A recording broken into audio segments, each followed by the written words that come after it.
Nataka nikuletee neno la wewe kujiuliza swali kwamba je, utakumbukwa kwa lipi na Mungu pamoja na wanadamu? Natumiaje baraka hizi kwa ajili ya Mungu na kwa ajili ya watu wengine wanaonizunguka, ili Mungu na hao watu waweze kunikumbuka? Na mtu mwenye akili anapokuwa hai anajitahidi sana kuweka kumbukumbu, legacy. Hivi ikitokea nikafa leo, nitakumbukwa kwa lipi? Hiyo ndio jambo la muhimu sana.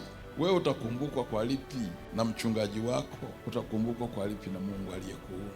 Utakumbukwa kwa lipi na majirani zako? Nasema neno kubwa, neno la muhimu. Kuna mtu akifa ni vilio, watu wanasikitika, wanaona msaada umepotea, vinakuwa ni vilio wakati mwingine vya kumdai Mungu kutokana na matendo aliyoyatenda katikati ya ile jamii. Wanadamu wanakumbuka, wanasema hatuna mtu kama huyu tena.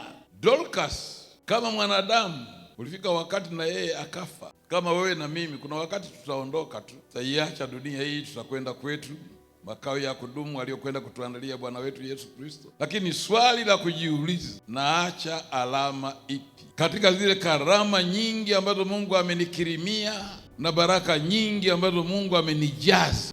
Nazitumiaje kiasi niache legacy, ili hata kama sipo, zile zibaki zikinena, zibaki zikihubiri, zikibaki kama ushuhuda. Usipende tu kujilimbikizia vitu peke yako, usipende tu kula chakula peke yako. Utaondoka, lakini utakumbukwa kwa lipi? Hata ukiwa hai utakumbukwa kwa lipi na mchungaji wako na baba yako na wazazi wako? Umejaza nguo, umerundika masanduku na masanduku, wakati wanaokuzunguka ni maskini, wanatembea uchi. Na kuletea ujumbe utakusaidia ukumbukwe. Mbingu hata kama mabaya yangekutokea, mbingu zisimame kukutetea. Dorcas mabaya yakatokea, lakini mbingu zikasimama kumtetea, watu wakasimama kumtetea. Wakiinuka watu kukunenea mabaya, wanadamu wainuke kukutetea. Unatenda jambo lipi utakalofanya hukumu? Bwana Yesu, ninafanya yapi ili mbingu zinikumbuke?